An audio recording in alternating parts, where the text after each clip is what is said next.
Первый сюда обойдите его. Отойдите, дайте горная часть.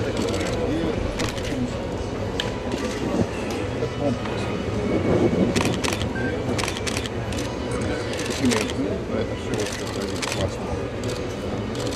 Миллиарды, да? Значит, это все компактно.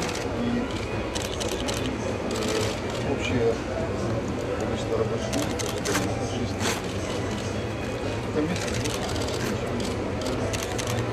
это реально. Место есть. У нас немецкие министры, у нас 6 соглашений. Кто бы что бы ни говорил, у нас инвесторы есть, и именно это наш ответ им всем. 6 инвесторов в Германии, это еще один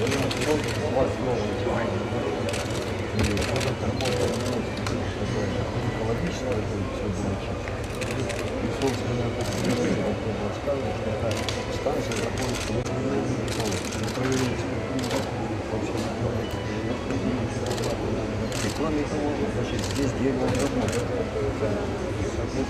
Да, очень много, и лес восстановлен.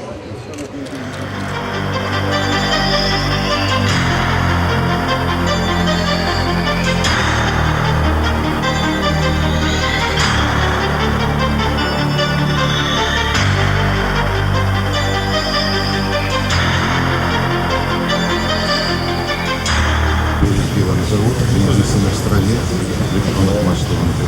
Есть заказ у нас, и инвесторы 5, на 5 миллионов долларов пришли, южнокорейская фирма Global Tech. Значит, вот завод электромолочных двигателей, 30 изделий, это насосы, также тоже есть заказ. Это вода, хороший. Есть КамАЗ. Вот. И, значит, по цифровому телевидению.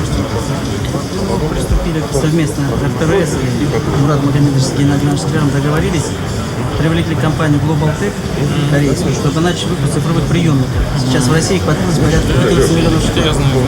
И вы, наверное, начали производить? Начали вот уже сейчас опыт. Сколько стоит? Будет стоить свыше $50, но не больше 60. Мы сделаем для населения дешевле. Дешевле, да. Хорошо. Увеличение производства. И вот эти антенны. Вот мы обустройство приграничных. Все строится.